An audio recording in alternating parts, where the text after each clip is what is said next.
धर्म ग्रंथों ने कहा शिखा सूत्र जरूर रखना चाहिए। फिर ब्राह्मण है अगर और वो शिखा नहीं रखता तो भगवान मालिक है, कहाँ तक कहा जाए। ब्राह्मण एक सनातन धर्म की जड़ कहा जाता था, और जब जब ब्राह्मण दुखी हुए तब भगवान का अवतार हुआ। पहला नंबर ब्राह्मण का आया, और आज भगवान को ब्राह्मण लोग भूले जा रहे हैं। जहां भी देखो तो ब्राह्मण ही मिलते हैं। कोई अगर कोई सा काम है ना और काम तो ब्राह्मण का नाम आता है। बड़ी विडंबना। भगवान से प्रार्थना करनी चाहिए, हे परमात्मा इस समाज को थोड़ा सा ऐसी बुद्धि दो कि ये समाज सुधरे।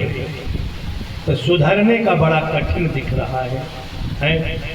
हम तो देखते हैं कि दूसरे से विवाद नहीं, ब्राह्मण ही भाई में विवाद, पिता पुत्र में विवाद, और दूसरे से।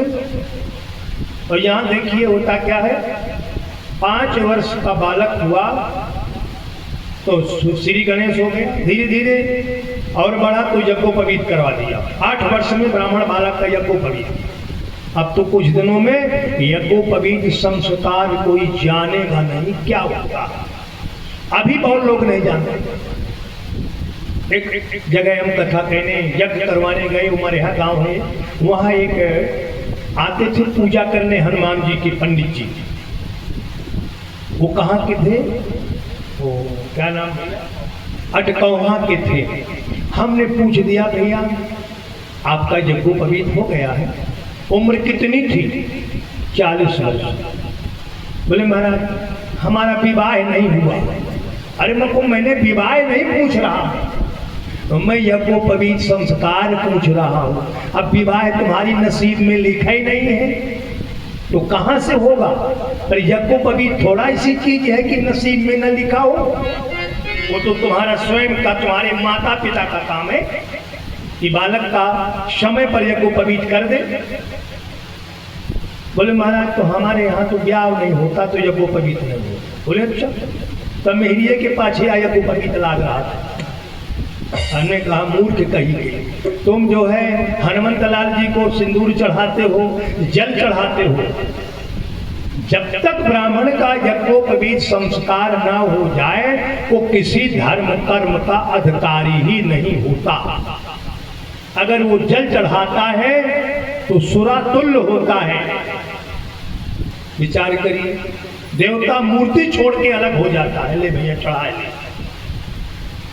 बोले महाराज तो फिर क्या करें? अरे हम बताते हैं तुम्हारा सुधार हो जाएगा, इसी यज्ञ मंडप में तुम्हारा यज्ञोपवीत संस्कार हो जाएगा। तुरंत व्यवस्था की। हमने कहा अपनी माता को बुला लो और दो एक माताएं बहनें आपकी वो तो उनको बुलवा लो। प्रथम भिक्षा माँ दे देगी, बाकी गांव वाले कर देंगे। ज़्यादा प्रचार नहीं किया क्योंकि हमारा यज्ञ चल रहा था। ये लोग कहने लगते, सब लोग बोले पंडित जी दूसरी कमाई चालू कर दी पंडित जी ने। हमको ये नहीं करना भैया, चुप्पे से काम करना है।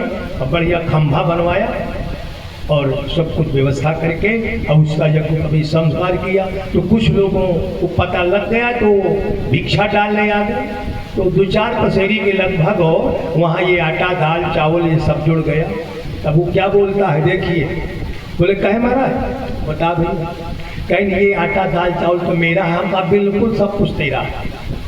कैसे? हमने कहा रे मूर्ख करने के, तुमने कभी देखा भी नहीं है, ये तो आचार का होता है। पर अगर तुम्हारी इच्छा है ना तो ले जाओ, कोई दिक्कत की बात नहीं, आराम से ले जाओ। तो विचार करिए, है नहीं तो ब्राह्मण को कलयुग के विधान से 16 वर्ष से ज्यादा नहीं जाना चाहिए। अगर 16 वर्ष में विवाह नहीं करना तो यज्ञोपवीत जरूर कर दो, तो कार्य का अधिकारी हो जाएगा। आपके रिश्तेदार थे हमारे पंडित जी के, अभी पिछले वर्ष उन्होंने यज्ञोपवीत संस्कार अपने नाती का किया था। नाती को भी मेरा अंदाज है कि 15-16 साल की रही होगी, जो यज्ञोपवीत संस्कार कर दिया। आपके क्षेत्र के काफी लोग गए, अरे बोले भाई कहाँ जरूरी है तो ये पैसा वालेगा इसे या कर दो, ये सो नहीं ये कई संग में करते, ब्याह भी हो जातो जनेऊ भी हो जातो। तो हमने कहा भैया आपका इसमें क्या खर्च हुआ है? अरे खर्च तो वो कर रहा है, तुम्हें क्यों तकलीफ हो रही है? बोले ये महाराज की बार बार काय हमें सुख करो जाए। अरे मैंने कहा आपको ज्ञान ही नहीं है, बालक का जगुपवीत समय पर करना चाहिए। इसके बाद विवाह चाहे 20 साल में करो, चाहे 24 साल में, चाहे 28 साल में, और चाहे बिल्कुल ना हो तो जिम्मेदारी थोड़ी है तुम्हारी। तो कहने का मतलब बालक को 8 वर्ष के बाद यज्ञोपवीत संस्कार करके गायत्री पढ़ाना शुरू कर दिया। पिताजी ने भरत जी को गायत्री पढ़ाई, बहुत प्रयास किया। वो तो सब कुछ पढ़े थे, उन्हें सब कुछ पूर्वज के संस्कार विद्यमान थे, पर जान के अनपढ़ बन गए कि पिताजी हमारा मोह छोड़ दें, हमको पागल मान लें, परिवार के लोग हमें पागल कर दें कि हम पागल हैं तो इनका पिंड छूट जाएगा। बहुत लोग ऐसे होते, बहुत साधु आपको ऐसे लगेंगे कि ये पागल साधु है, पर वो पागल नहीं होते। वो लोग रिझावन नहीं करते कि अगर हम पागल नहीं बनेंगे तो लोग हमारा पीछा करेंगे। अरे महाराज जी कुटिया बन गई, अब महाराज जी अब भजन कहाँ रहेगा? महाराज अब भरत जी अब काफी प्रयास पिताजी ने किया, पर वो पिताजी को गायत्री नहीं सुनाई। पिताजी समझ गए कि बहुत कमजोर मंद बुद्धि वाला बालक है, और समय चलता गया, पिताजी भी समाप्त हो गए। अब तो और पिंड छूट गया। अब वो के 4 भाई और थे, उन्होंने कहा ये कमजोर बुद्धि वाला है, इसको खेती में लगा दो।